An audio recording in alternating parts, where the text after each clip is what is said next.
here, and welcome to the Spark Show, where we got comedy, news, and two forgettable digs. With Sparks. You've got tiny wrists. Pike. Hates French toast and your children. And you, the committee. Yo, what up, fucker? Subscribe now and become a committee member.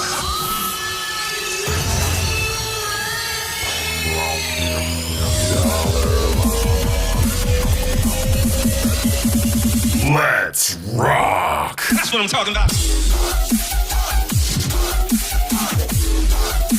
Hey!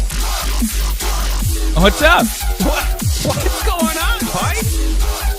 Boy, we fired that dollar llama early. I did, yeah. I was like, I gotta burn one. Gotta burn one of these, but I love it. it messed up the whole intro. We missed everything else. Whatever. That's all right. There's more important things happening today, isn't there? Yes, yeah. Big show. Oh, son of a, that's the dollar Committee llama. member Beardley's here, and welcome to the Spark Yeah. Show, where we got comedy, news, and two forgettable digs. Oh, Sparks. All right, let me kill the audio. We'll let that thing run. I was gonna say, can we stop it once it starts? No, because if I try stopping it, then it just continually will play until it runs out. You know, Oh, it's my fault. But hey, we got a big show today, man. We got an announcement, right? Who doesn't like announcements as an adult? I do. I personally do. When you were a kid, announcements were really boring. Yeah, Like we talked about. We did need to talk about that, didn't we? Yeah, but adult announcements, it's very exciting. Big life moves. Can't wait. can't wait. That announcement's going to be happening at the end of the show. Make sure you listen for it. And then also today on the show, Pike. Oh my God, it's done. It's happened. The rental property is complete, which means we can go over the numbers, man. Which we'll go over the numbers of my very first and only rental property.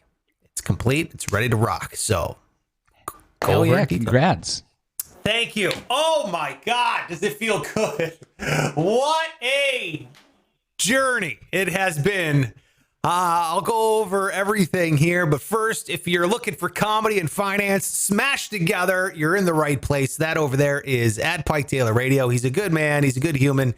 I don't know why it's not cutting to you, but there you go. There's at Pike Taylor Radio on all social media. Not a financial advisor, not a financial professional. No. Just a good man with a great beard. Look at that thing. Oh, God. It's just... Well, I don't know about any of those things, but thank you. I got it trimmed up at the barbershop yesterday. Hung out with my boys at the shop. Although I'm definitely like that outcast because I don't say anything. Like I sit there and it's my barber, and then the rest of the barbers who they're all bros, and then they got like all their friends there too. There's like 15 people in a circle, of which I am the center, the epicenter of this conversation. Except I don't say anything. I have nothing to do with any of the stories. He never asked me a question. Like I go in. He says, "What's up?" And then he gives me the card reader and I leave. It's weird. It's really weird. Hold on a minute. That sounds like the perfect barbershop experience because I see a great haircut, a lined up beard, and zero awkward conversation. Like this is like exactly what everyone looks for at the barbershop. I don't know. I kind of like the, do you have any big plans for the summer? What do you do for work? Can I rub your scalp? No, this guy doesn't do any of that. But I keep coming back, so I must like it in some way. I like what they talk. I like their conversations. They talk about interesting stuff. Like yesterday was drag racing. They were talking about who smoked who. The most recent time they drag raced. Really? So, yeah. I don't know if they're criminals as well or what, but they at least do that. I love a good barbershop conversation. I told you about my Mike's barbershop, and a guy named Mike would cut my hair from the time I was like 6 years old to the time I was 18 years old, right? I mean, just every Mike. Here's Mike, right? Just Mike's barbershop, Mike. And Mike, it was so funny because one time Mike would be like, so this guy would be on there and be like, God damn. Biden is just the worst president ever. How can anyone love Biden? Biden's the worst. And Mike's like, yep, I hear you. I know exactly what you mean, right? And then that guy leaves. And then the next guy sits down in the thing. He's like, man. Next guy comes in, sits down on the chair. Man, I I love Biden. Biden's the best guy in the whole world. And then Mike goes, yeah, I know what you mean. Like, Oh yeah, no opinion from Mike. Like, just love it. straight up impartial. Will agree with whatever you say. Yeah, it's like like people say with the barbers, it's like haircuts. It's like you got to play in the middle because Republicans get haircuts too. That's right. You never know who's sitting in that chair and what their ideology is. So the fact that you went to a barbershop and they're talking about drag racing makes me think that he was only talking about drag racing because that's what everybody else wanted to talk about at the time. And then if the next club of people came in and was like anti-drag racing, he'd be like, I can't believe, these people, I just heard somebody was drag racing the other day outside. I can't, it's inconsiderate. I'm disgusted. Yeah, exactly. No, he was part of the drag racing. It was his homies. Yeah. Never mind that. Never mind. Yeah. Hey, it's a comedy finance podcast. Well, I'm not going to shame anyone for trying to get some cash. You gotta get it where you can, kind of a deal. So I'm looking forward to the show today. It should be a good one. It should be fine. And I just want to say shout out to the committee for yelling at me over on Instagram. You can give me a follow over there on Instagram at Sparks Radio on all social media. I got yelled at, Pike. Why?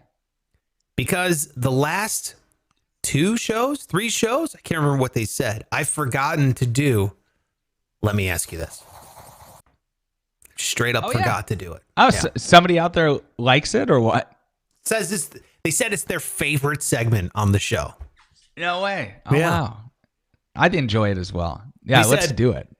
They go, did you get rid of, let me ask you this, because that was my favorite bit on the show and you haven't done it. Is it gone forever? Like all concerned and worried. It's like, no, I'm just an idiot. I just forgot parts of our own show. That's all.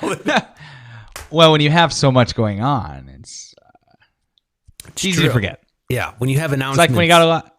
Yeah, it's like when you got a lot of kids and you're going to the store and you forget one in the car. It happens on a hot day.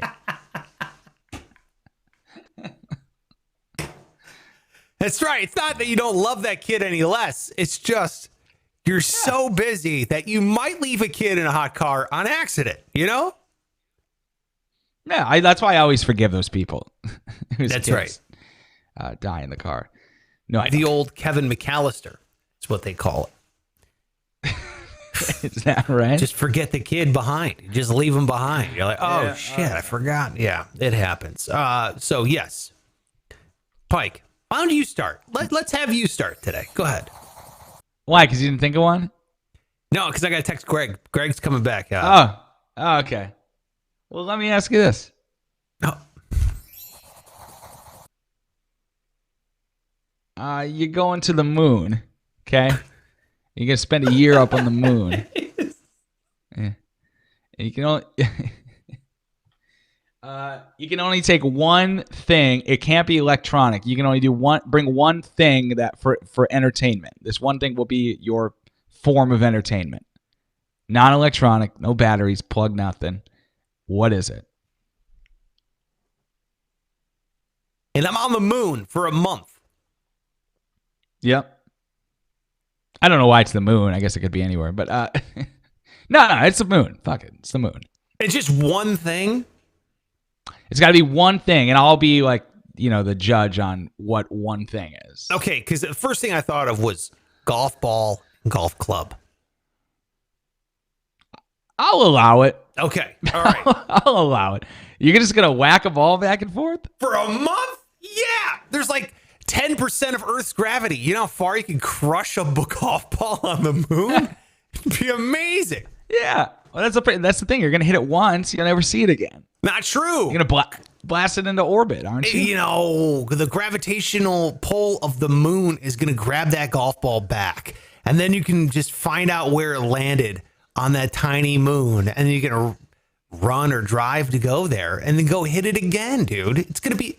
It'd be amazing. You've never hit a golf ball that far in your life where it can circumnavigate the tiny globe you're sitting on. Like, that'd be incredible. Okay, have fun. You You better be wouldn't good by the want time you that? get back. No, I love golf too, but I have other ideas for my item. What would be yours? Well, it's obviously like a sex doll or something, right? No, you have your hand. That's true. You can It'd be good survive enough. with your yeah. God gave you thumbs for a reason, bro. It's like you're It's for fine. it's for for yanking it in space. Okay. Well, maybe it won't be then. Yeah, God gave you thumbs just so in case you're stuck on the moon for a month, you'll still be sane. Exactly. I guess a slinky would be fun. You There's no shame stairs, me. though. You shame me for a golf ball and golf club, and you stoop to a slinky? Yeah. Have you ever done this with them? For a month? It's freaking awesome. It's mystifying. Until it gets tangled up, then you're fucked. Yeah, exactly. You never understand.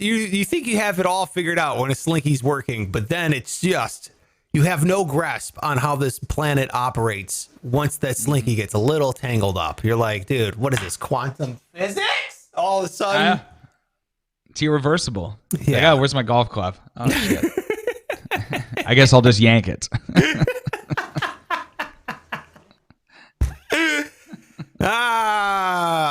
well, that's great. Hey, Pike, let me ask you this. Okay. How high are your socks right now? Well, Sparks, same as always. Just kind of right. You know, like your ankle, the part that sticks out. The bone? Yeah. Yeah. Like just coming up on that, but not halfway up. It's like below that. So you wear ankle socks is what you wear. Yeah, or would you call them no-show socks? Because I feel like ankle socks go above the ankle. I feel like no-show is below the bone. Like, Well, it's pretty close. okay. Like I have a low cut shoe, like a Vans, imagine. Yeah. And Yeah. you can like tell I have a sock on, but you can't see it. No-show. If that So makes you sense. rock no-shows. Yeah. So do I, dude. Yeah. Nice. I feel like that's the only way.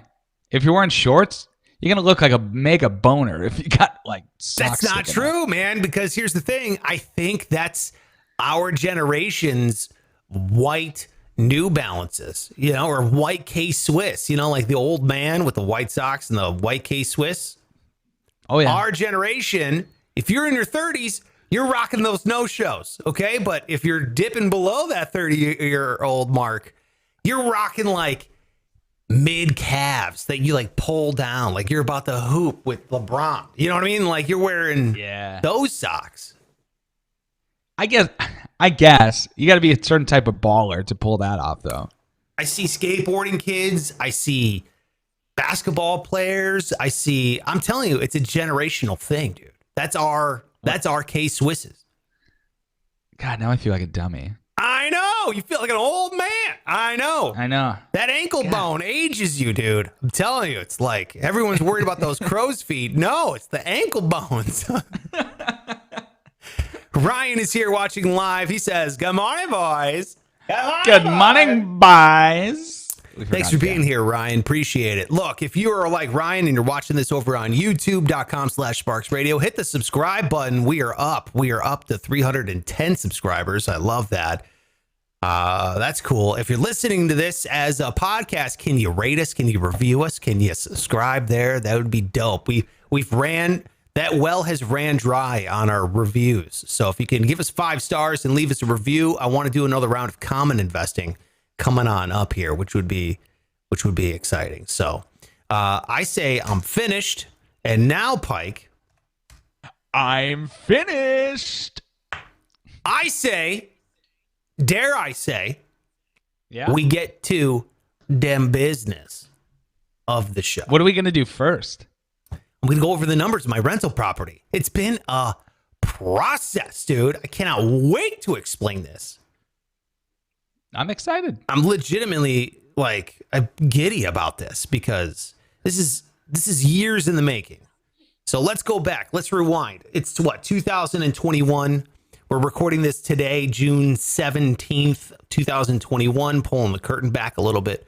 I think it'll be released on Monday. So we bought, well, first of all, I was saving for this rental property for like 2 years, probably even longer than that. Okay. But before I even sold my house in Las Vegas, I was saving for a rental property for 2 years. And like I said, my savings rate, I took a percentage of my net income, not my gross income, after taxes, health insurance, expenses, you name it.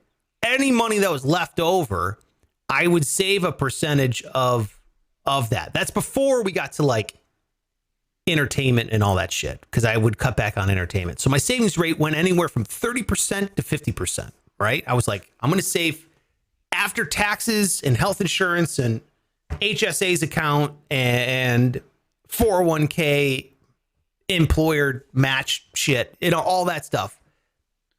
I'm going to save anywhere from 30 to 50%. And we did that for 2 years and it kind of sucked. I'll be honest. It was an adjustment.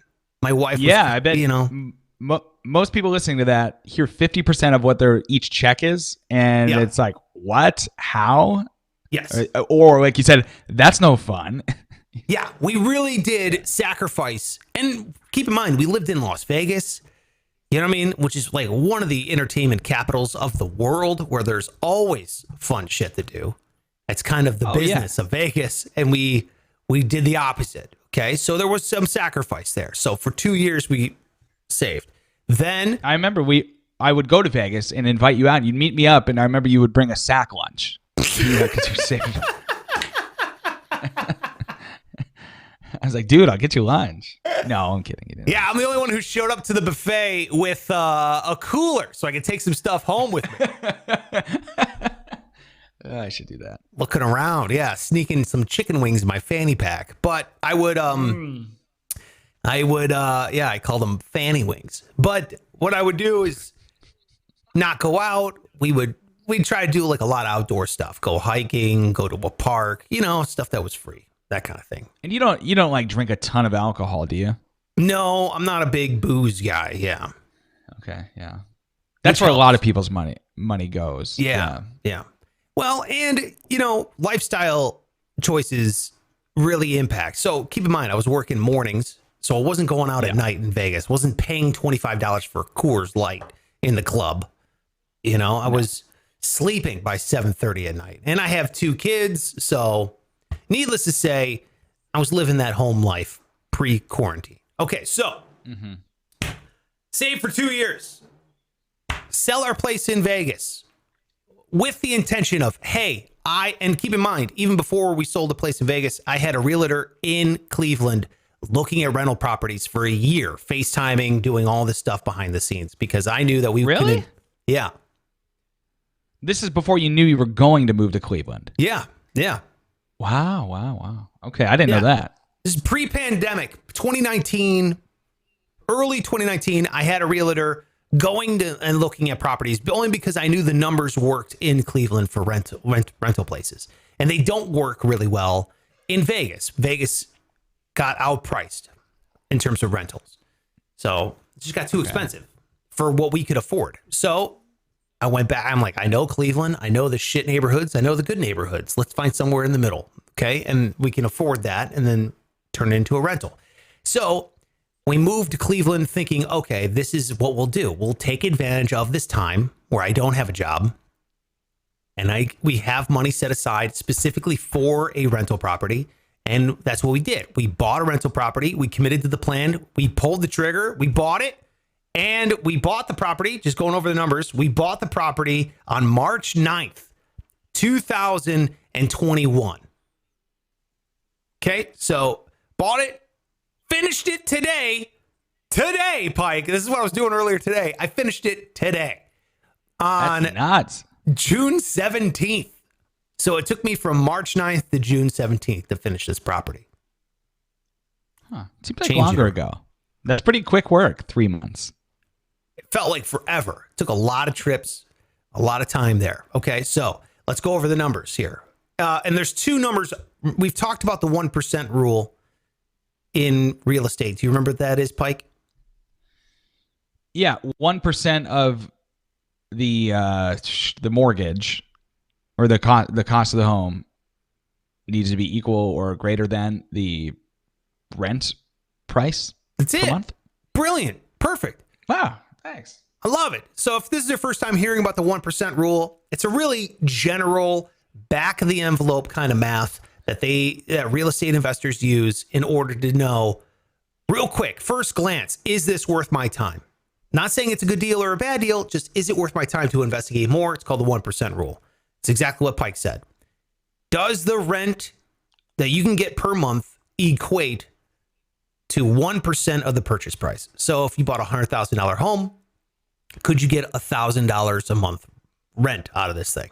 So that's what real estate investors right off the bat usually are looking for. And there's obviously caveats to this. But right off the bat, this is a 1% house. And I wasn't going to buy one unless it wasn't a 1% house. So this was. We bought this house. Purchase price was $114,900. That's what we bought the house for. Yeah. So that's unheard of in a lot of places, obviously. Yeah, a lot of people go, holy shit, what is it in the hood? No, it's not in the hood. It's in, I would say it's a B minus C plus neighborhood. It's a good mix of working, it's all working class, but it's not, it's like working people with jobs that also own their homes. And then it's also people with jobs that also rent homes. So it's a good mix of rentals and people who own their homes, which is important because people usually who own their home are going to maintain it. And it keeps the value of the neighborhood steady. If it's all rentals, most renters, they don't give a shit because it's not their home. They're just living there. So you want pride of ownership and a good mix. Okay. And, there's nothing wrong with a B minus C plus neighborhood, in my opinion. That's like the neighborhoods I grew up in. There's the hardworking people that pay their mortgage, that cut the grass, and they have blue collar jobs. And those are decent people. And that's a great tenant class that you can rent to as well. So that's what we got. So it's a B minus. There's no bars on the windows or anything like that. It's a safe neighborhood. There's a school at the end of the street, that kind of thing. It's one of those neighborhoods. Kids walk to school. That's what it is. I can imagine it. Yeah. It's a nice thing. So it's a 3 beds, 1.5 bath home. It's about 1,400 square feet. We bought it for $14,900. So essentially $15,000 is what we bought it for. We bought it cash. We bought it in its entirety in cash. So that's important when you start running the numbers for mortgage. The other thing that all real estate investors look at is something called cap rate. And it confused me for a very long time. But if you think of cap rate as what is the amount, a percent of, its cap rate stands for capitalization rate. So what's the capitalization you're going to get on your money you put in? So typically the stock market, remember we always say on a general index fund, overall stock market, like the VTI ticker or VOO, which is the S&P 500 on Vanguard, that usually returns anywhere between 6 and 8% annual return. You put your money in, you're going to get 6% on top of the money you put in, right? Yeah. Cap rate is essentially the same thing. I put my money in. How much money am I getting back of this thing every single year? That's essentially cap rate. And the way you calculate cap rate is you take net income. So how much you're getting gross rent every month minus expenses. So net income divided by the purchase price. Okay. Okay. When we first got this place, the tenant was supposed to stay. He ended up bouncing and bailing. Unbeknownst to us, just up and left. That's what, but I remember you saying that was sort of a good thing in that you are now able to fix it up at your own pace. Exactly. So we were able to do some repairs. So I'm going to come back to the cap rate here in a second so you'll know how much money just straight up in terms of essentially interest am I going to be making on this house? I'll get back to that in a second. But you're right, Pike. Our guy, the tenant straight up dipped, which he was allowed to do because we hadn't signed a contract with him yet, a lease with him. And his other lease was up. He was month to month on the other one. And he said he had every intention to stay. And then one day he just left. He left his shit in the house. I had to pick up his bed. I had to clean out the closets. There's stuff in the living room. We had to throw it all out. We just put it on the street, right? Yeah. So we ended up we spent $16,816.12 in renovations on this property. Say it again. How much? $16,816. Wow. Okay. We spent in renovations. Now that we gutted the place and redid the whole place, and we didn't. It actually was like, oh shit. What was the biggest one? Painting. Okay. Painting was I can't remember. I don't have the exact number for paint, but our paint cost was a little over $5,000 to paint the inside of the house. We didn't even paint the outside, just the inside. And that sucks because that's something obviously you could do on your own. But like you said, I remember you saying nobody likes to paint. That sounds miserable. No, yeah. And I can't remember where I heard this from, but they said, look, I'm looking for an investment, not for a second job. Right.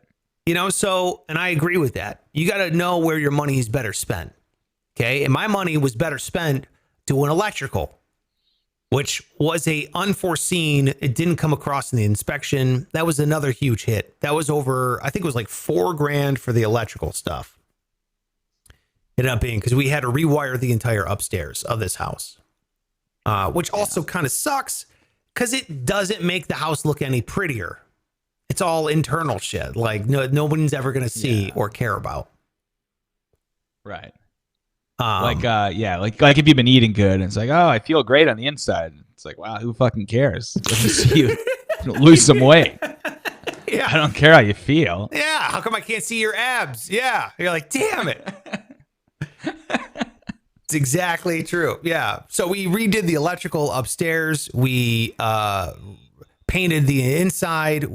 We refinished the floors, which that was also very expensive.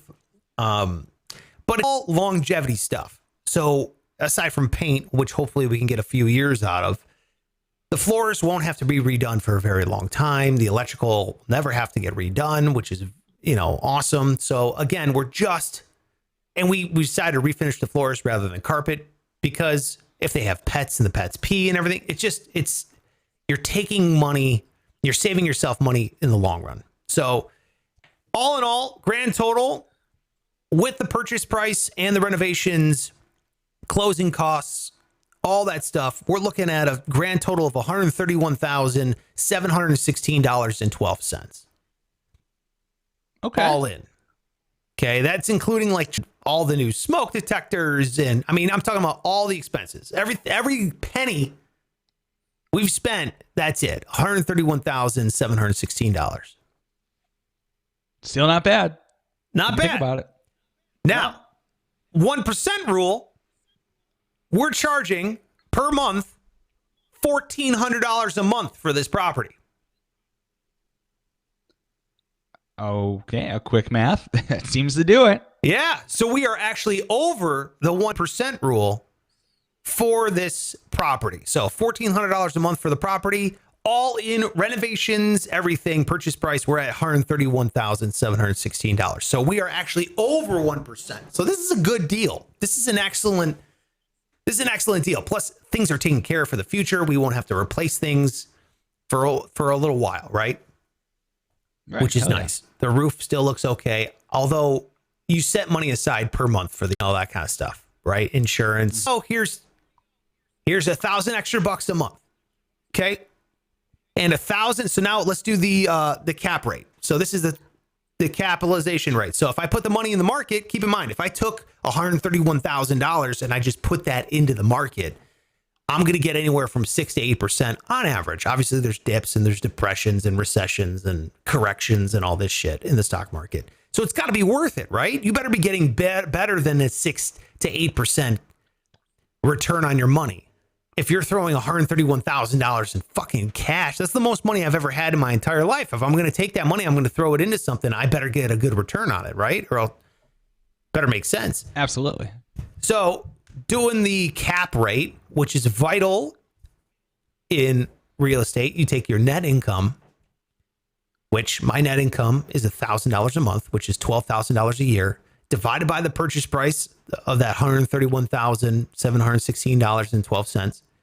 You're looking at 9.16.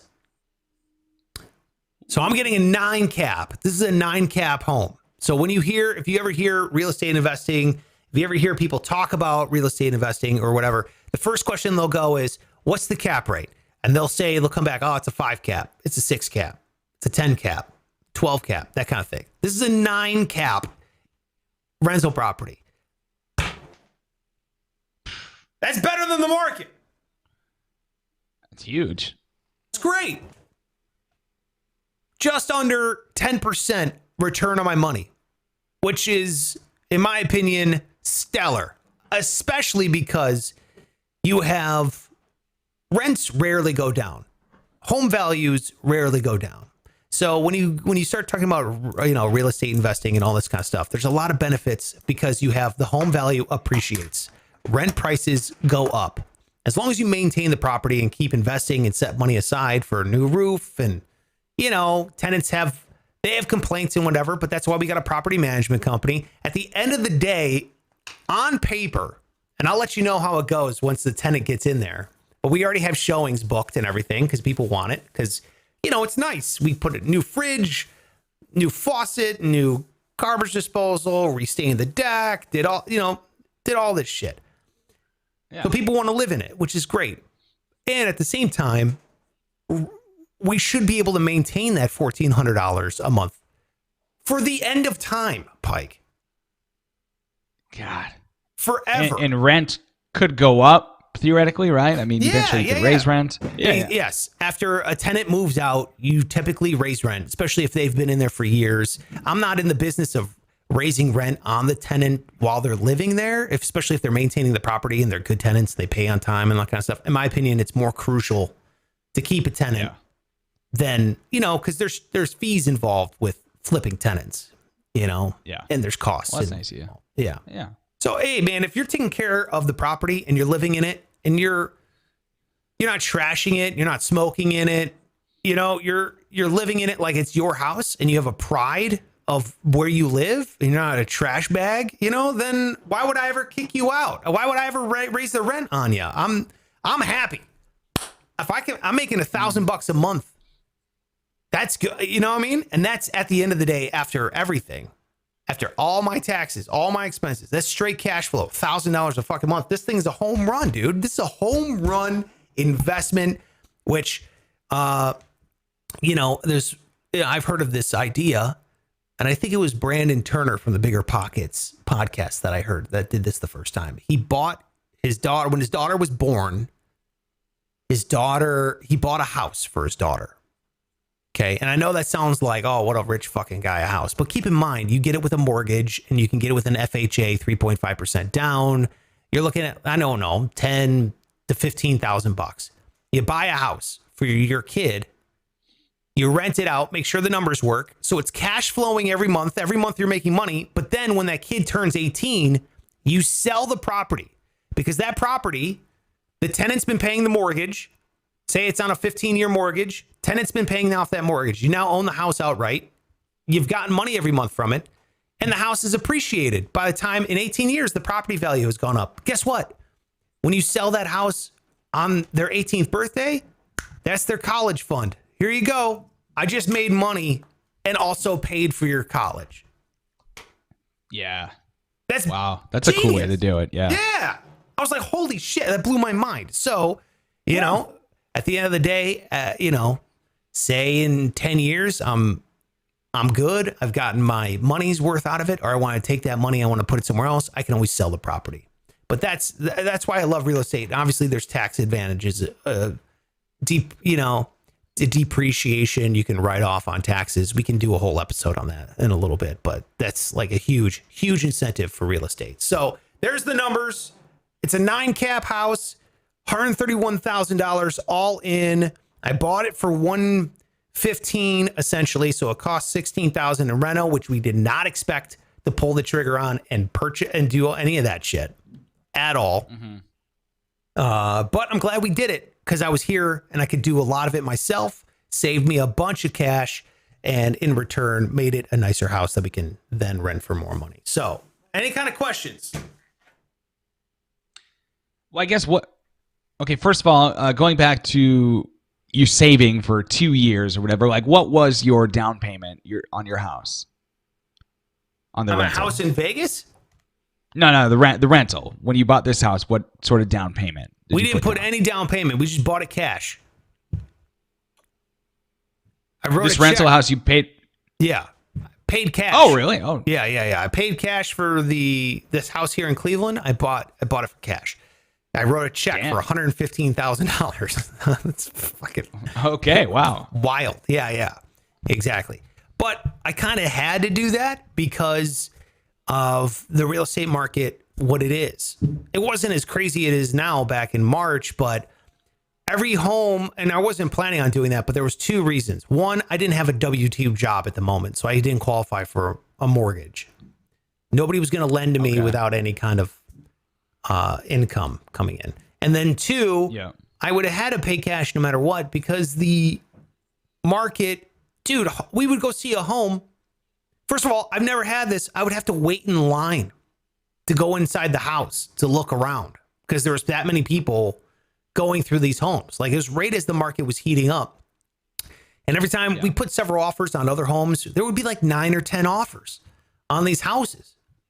And people were just gobbling these things up left and right. So I was like, told my wife, I'm like, yo, Latin fire. We're going to have to get really aggressive here. We're going to have to pay cash for one of these things straight up. I walked through this house.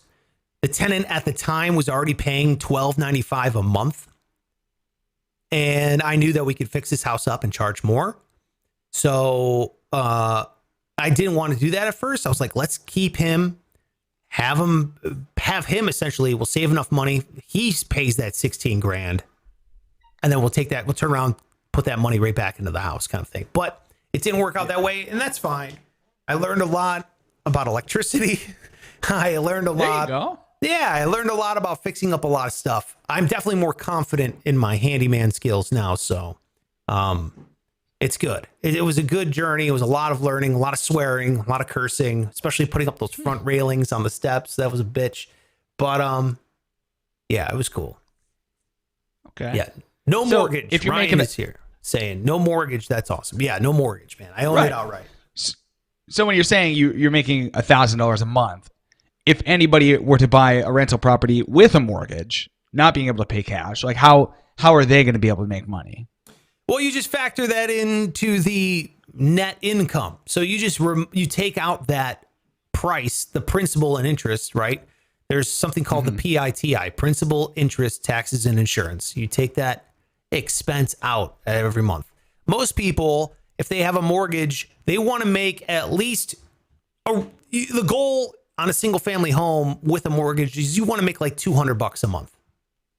Okay. That's what I'm wondering because it seems like the mortgage would erase the $1,000 you're making. Correct. But again, yeah. I mean, think about it. The mortgage, if you've got a mortgage on a $115,000 house and you put, I don't know, you could put like 20% down. What's 20% of 115,000? Is that what, $30,000? Almost, yeah. So $34,500. If you could put that down, your mortgage payments are going to be, I'd ballpark it around anywhere between $600 to $700 a month. That's just guess. Yeah. So you still be cash flowing $300 a month. But again, it's not about, there's different types of investors. You want cash flow for one, or you want cap rate. Keep in mind that cap rate doesn't change. You know what I mean? Because you don't factor in your taxes and insurance in the cap rate. Or no, you don't factor in. You factor in taxes and insurance. You don't factor in principal and interest into the cap rate. Because eventually that pays off. You pay that off. You don't have to deal with that shit anymore. So cap rate doesn't involve principal and interest. So there you go. That's my rental property, and I've got it forever. Yeah, man. That's just the first step's probably the biggest one, right? Now it's sort of not a slippery slope, but like, you know, the valve's open. Now you just keep sucking on it. Dude, yes. The whole idea is, all right, so we sacrificed for 2 years saving, right? Now the next house, I already told you about house hacking. That was last episode. If we can house hack the next one with a mortgage, then what you do is you fix it up while you're in there. Dude, you're just like juicing. You're just like shooting steroids, money steroids right in your ass because you're living for free. You're saving that up. You're fixing the place, and then you move out, and then you can refi. Oh, that's the Burr strategy with a house hack. Turn it into a rental. Dude, you're maximizing every single dollar. That for the rest of the whole idea for me is passive income, right? I want to be getting paid while I sleep because that's the only way you can become wealthy is not trading your time for dollars. Right. So there you go. That's the idea. Beautiful. Yeah. Well, I'm happy for you. Yeah, that's inspiring. I'm sure to a lot of people listening. It's like, cool. The question is, what's stopping you from doing it? The person listening or me, like what can you do to make that happen? Yeah. And you don't have to go out and buy a second house. You could do this with your own house. Yeah. Your first house, you could turn that buy it with the idea of turning it into a rental when you're done. Right. I mean, that's what I'm doing with my next place for sure. So. Yeah. And that's probably more realistic for most people. Yeah. Dude, I saw a window of opportunity. I jumped on it because I'm living here with my parents. That's the sacrifice I was willing to make. I sacrificed for 2 years, 30 to 50% with 2 kids of my thing. And I had a boatload of equity in my house in Vegas because I fixed that fucking thing up. You know what I mean? So when we sold that property, I had a chunk of cash. And instead of just blowing it on a new car or something, I went and bought a rental property to invest for the rest of my life. Yeah. So let's hurry this along. Let's get to the news that matters, shall we? Okay. Yes, this is the news that matters. Yes, this is the news that matters. Holy. Yes, this is the news that matters. Yes, this is the news that matters. Holy shit. All right, I don't know. I might play again. Who knows? This thing's all going. Since that dollar llama, this thing's going haywire. I guess. All right. Okay, so there's a flight, and this happens often, a flight that had to turn around on the tarmac after 2 dudes got into a fight on the plane. How pissed are you, first of all, if you're just one of the other a-holes just trying to get home, he's already miserable, hungover, and you got to turn around and do the whole thing again. Well, the reason that these two guys got into the fight is that they were sitting next to each other. They were seated, one guy in the middle seat, the other guy in the aisle seat. And it was a fight over the armrest. No! They started arguing. One guy's arm was on there. The other guy kind of nudged him with his elbow. And now they're trying to, of course, you're not going to share it with another dude. So it got physical. Fists were thrown. But it presents the argument in the mid. And I just had this thought because I was flying on Monday morning. I was in the middle seat. And your initial reaction, if you're by yourself in the middle seat, it's like, this sucks. There's nothing good about the middle seat. You got to get up to piss and ask somebody to get out of the way. If the guy next to you, the window seat, has to piss, you got to get up also. It's just hell. Nothing to put your head on. Oh. But I was thinking, as I was putting my arms on the both armrests, I'm thinking, well, hey, somebody here gets both arms on an armrest. One of the 3 of us, right? Because right. Yeah. Why not me? I'm the asshole in the middle seat. Like, I think that should be standard. 100%. That the guy in the middle seat gets the middle. Yeah. 100%. The window gets a window and something to lean on. The aisle gets an armrest and stretched one leg out, okay? The middle seat sucks, a.k.a. you get both armrests. So whoever this aisle fuck was that was throwing fists trying to steal that other thing, he should go to prison. prison. I want a stiff sentence. And the middle coach seat guy should be an elected official at this point, okay? I'm going to vote for this man if he runs for office. Yes. I'm glad he stood up for himself and people in middle seats everywhere. Fuck that guy. Fuck that guy. That guy on the aisle armrest, shame on you. Shame on you. Who do you think you are? You got one leg out. You got good blood flow? Good blood flow. That's enough for you. That's enough. Yeah. Oh, and by the way, you got to piss? Go ahead. Don't even need to say anything. Just go. Plane lands. You got to get your stuff out of the overhead. Get up and get it. Straight up. Nobody's in the way. Straight up. No one's in the way. Go ahead. Go ahead. You're the first one to stand up. Whatever. No biggie. No biggie. No biggie at all. The only thing you got to watch out for is that little tiny drink card. Okay, but if you can avoid that, you're living the high life, man.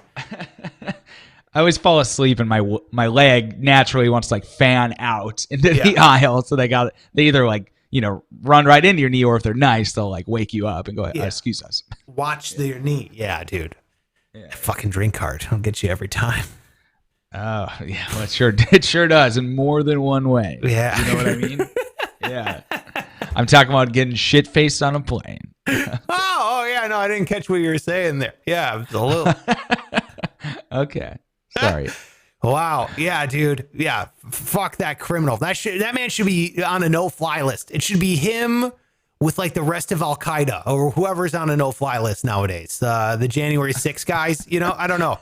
Whoever's on that thing, it should be that man next to it in a post office. You're looking. Oh, he's not the guy next to me. Mm-hmm. What's next? What? That's it. No, I'm saying what's next for this guy? He's going to go and start stealing all these other things? I think so, because he wasn't arrested. I'm reading more to the story here. He wasn't arrested. Neither of them were. And neither of them are going to press charges. They just missed their next flight or that flight because of it. But I'm with you, man. How awesome would it be if the guy on the aisle gets the middle coach seat on his next flight because he got bumped and he had to take whatever was left?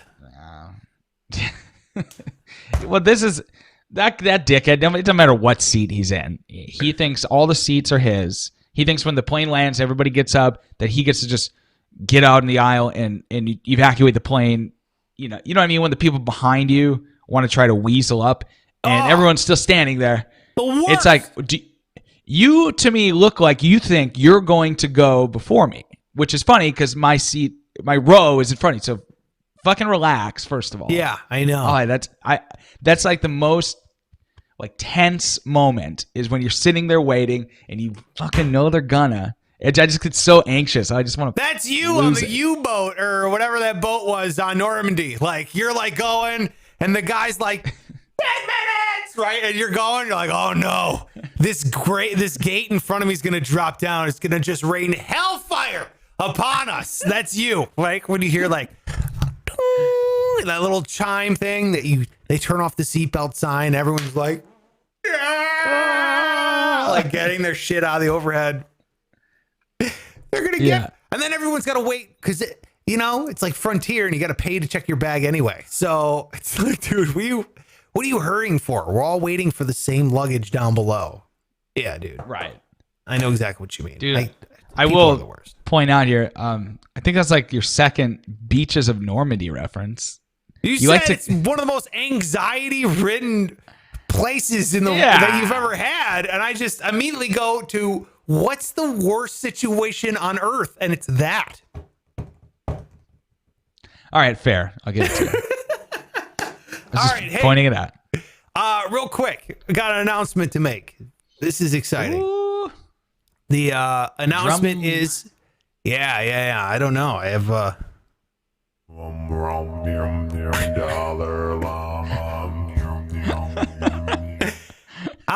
I got a job, Pike. I got a job. I love it. I'm looking forward. Love it. Yeah, I know. Congratulations.